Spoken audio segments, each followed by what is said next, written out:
guys, do you ever look back at your life and wonder, how the hell did I get where I am today? Well, that's kind of what we're going to do tonight.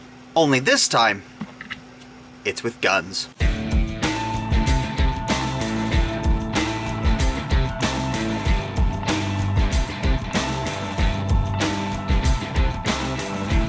Hey guys, Work here, welcome back to the bench. So, today what we're going to be doing is going through my progression of carry. So, a couple of weeks ago in a live chat, we covered what each one of our carry guns was and kind of why we went to that. And it got me to thinking about the bigger story of carrying, because everybody kind of goes on their own carry journey to get to where they are now. And so I thought that I would take you guys on my carry journey to go through all of the guns, the progression, the change in mindset, the change in performance and training that I went through to get to where I am now, which is I'm competent. I'm not great by any means. I'm not fantastic. I'm not a top tier shooter. But I can put holes in a target in a relatively quick amount of time.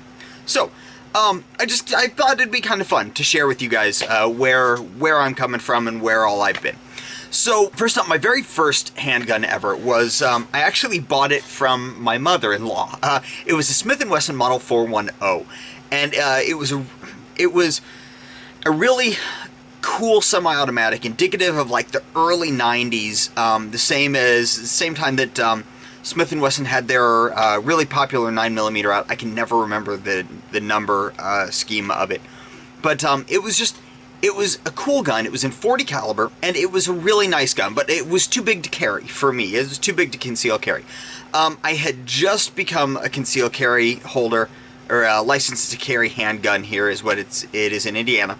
And typically speaking, when people first get their carry permits, they're nervous, and I was nervous. I was self-conscious about printing. I didn't want people to see it.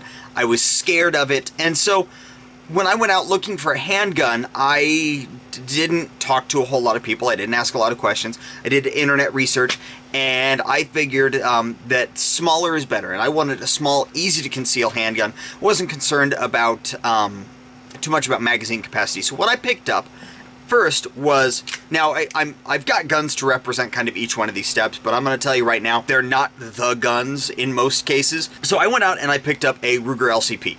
The one that I picked up was the original LCP. As I said, I got it because it was small. It was easy to conceal. It's easy to hide.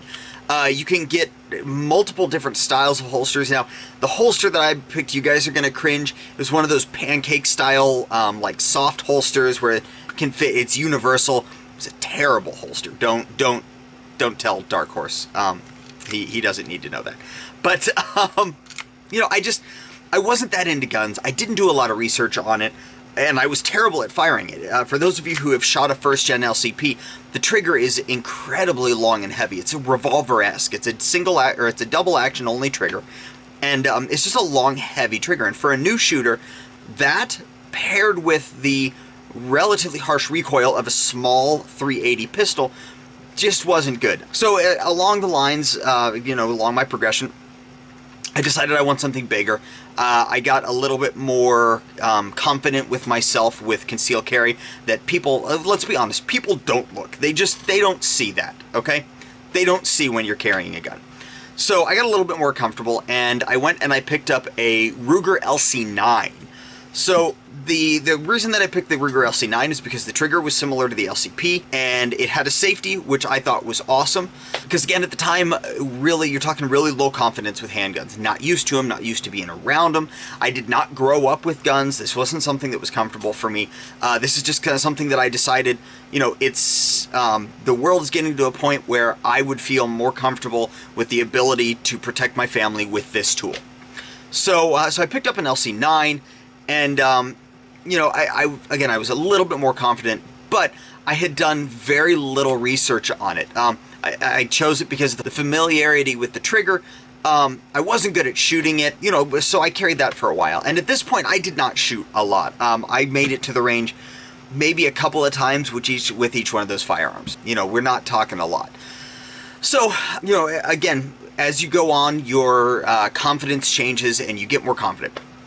So then I decided I was ready for something bigger. So I picked up, I went into the gun store, and I had already made up my mind. I was going to have either a Desert Eagle Baby Eagle Compact or a Beretta PX4 Storm Compact. So those were my two choices upon entering the gun store. I had at this point, I had done a little bit more research. I still like double action, single action triggers. I like the kind of safety, if you want to call it that, of the long double action trigger pull without actually having a safety on the gun. So that's kind of where I went. I went in, and this is what I wanted. I was talking to the owner of the gun shop at the time, and he was adamant. He was adamant. No, you don't want that. You don't want that. You want this. And he picked out the gun that he carries, which happened to be a Smith & Wesson M&P. His was a full size. But what he had showed me was a compact in 40 caliber, and I already had that. I still had that Smith & Wesson, the 410 from before, so I figured 40 caliber, cool. 40 is a hard-hitting round. 40 does carry the most on-target energy out of any of the like normal pistol calibers. So I was like, okay. I mean, he works here. He knows better than I do. That's what I want.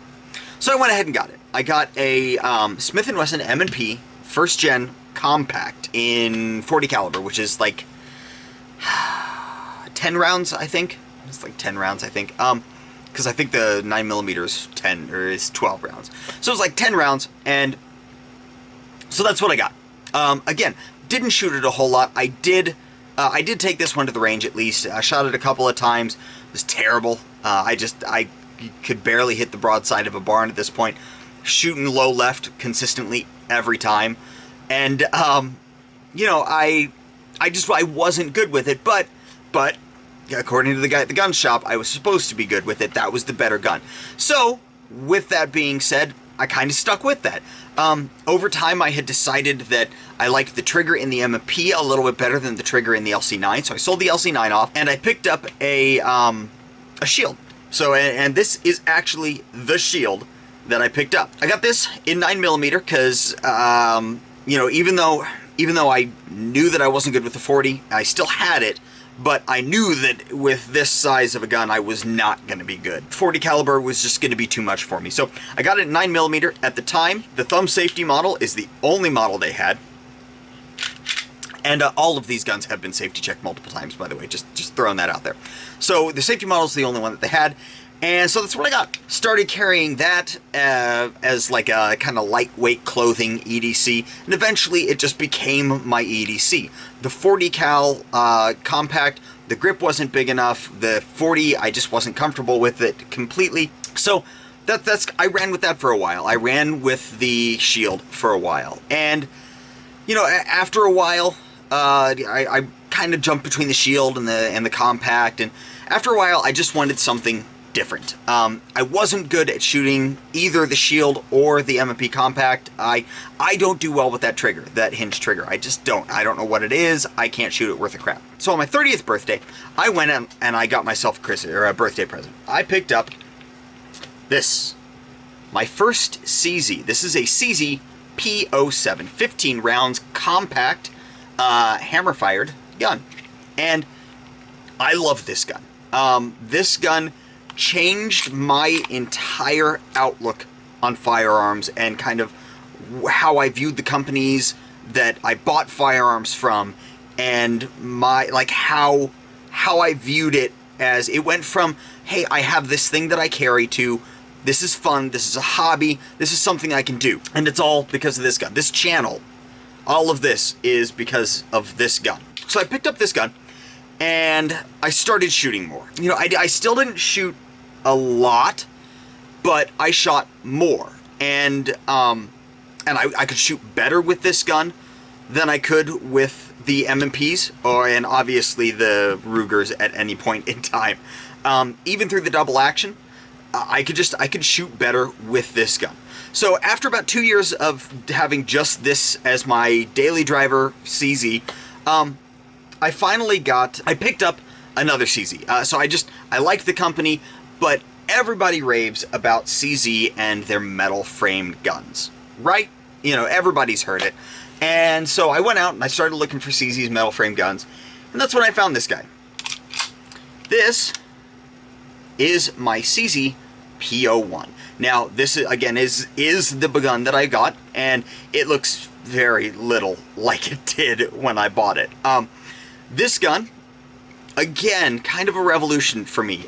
So I went from a polymer pistol that was fun and gave me confidence to a to a metal frame pistol that I could shoot better with, I could shoot more accurately with, I could shoot more consistently with, that fit my hand better. I have smaller hands, and the P01 just fits better. And in addition to that, it carries better. This is up to this point, this is the best gun that I had as far as carry-wise goes. Now, part of that is the holster. I was just running kind of just mostly off-brand holsters up until this one. And even this one I had an off-brand holster for a good long while. But this gun just carries really nicely. It just seems to be really nicely contoured for sitting up against your body. And I love carrying this gun. So at this point I was shooting a little bit more again. You know, not shooting a whole lot, but shooting a little bit more. Somewhere along the lines, I picked up a Glock 19. I saw it, it was actually, this is not the one, it's an RTF2, it's sitting over there, but it doesn't look stockish enough, so I figured I'd grab the Gen 5. But I grabbed a 19. And I took the 19, it was like the next day, I took the 19 and the P01 out, and I shot them both side by side. And I shot significantly better with the 19. So I had to reassess my carry, you know, what I was doing, how I was doing it, and why I was doing it, why I preferred the P01 to like a striker fire gun like the 19 or the M&Ps. And at that point I realized it didn't matter. It didn't matter why I preferred this one as far as carry goes, as far as comfort goes. The fact was, I shot better with this. So then I swapped to a Glock 19 for a while. The 19, it's a great carry gun. It's perfectly sized. It fits my hand great. Again, I have smallish hands, and actually, this is a no finger groove model, but I have finger groove sized hands. The finger grooves on the Gen 3s and 4s just fit my hand perfectly. So, so I carried a 19 for a while. And this pissed me off to no end. I didn't want to be one of those guys that carried a Glock every day. So I started hitting the range more and more and more. And eventually I got myself to the point where I could shoot these two about equal with each other. Within about 90% of each other. And it was dependent on the day, not necessarily the gun. So at that point I jumped back over and I started carrying the P01 a little bit more. And then I started getting into USPSA a little bit more. So my drive with USPSA and doing that sent me to the range even more, to become even more proficient, even better of a shooter than I was getting with my, you know, once every couple of months range visits before, and, you know, a few hundred rounds at each one. So I was getting more proficient, I was getting better, and then the CZ P10 came out. And I fought that for a long time. You know, the P10 came out and I was like, it's not what I was hoping the P10 was going to be. So they released it and I fought it and fought it and fought it, didn't get anything. Finally, I decided, okay, you know what? Well, I'm going to do it. I'm going to get one. So I did. I got one. And it is my current EDC. It is just a CZ P10C. I have a Suarez trigger on this one and a primary machine, if you can see it in there, guide rod, and their recoil spring. And that is all that I've done to this. Let me put it back. And I love that gun. I understand why people flipped out about it, why everybody jumped, not everybody obviously, why a lot of people jumped to it, and I understand. And so that's kind of how I ended up at the P10. I didn't get the P10 necessarily because I was better with a Glock and didn't want to carry a Glock. I know the benefits of a striker fire gun. You know, I've jumped through a lot of different guns. The only thing that I haven't carried daily on me is a hammer-fired single-action gun like a 1911. That's pretty much like the only combination that I haven't carried. And there's good reason on that. I don't think the 1911 is adequate for carry. It's a great gaming gun. It's a fantastic design. It's a fantastic gun. Just not good for carry anymore with the other options out there. But yeah, so now I carry a P10C daily. Now, carry position has also changed with me. At first, I carried back at 5 o'clock. That was with like the early guns, like the Shield and the LCP. Eventually, I started running up to like the 3:30 to 4 o'clock range, and I carried that way for years and years and years. Recently, I switched over to appendix. I kind of made some adjustments on how tight my belt was and how I positioned it and stuff, and now I can run appendix relatively well. It still hurts. It's not overly comfortable, but it's not detrimental. It's not something that I can't just deal with, you know? So that's what I do now. It is a CZ-P10C, appendix carrying. The current rig that I'm carrying it in is a Holster Co. holster. Someday I will end up doing a review on that if I can, you know, ever get around to it. But that's it, guys. That is my carry story, my carry progression. That is how I went from a Ruger LCP to a CZ P10C. So, with that said, that's all I've got for today, guys. If you have any questions, go ahead and write them in the comments below. I will get to them as quick as I can. You know, you guys very well know by now that I get to my comments pretty quick. I always got my phone on me and they pop up on there. So if you got any questions, write them in there, or you can come to one of our live chats that we have every other Thursday and ask on there. Remember, guys, I appreciate every one of you, and until next time, do your research, get informed, and get to work.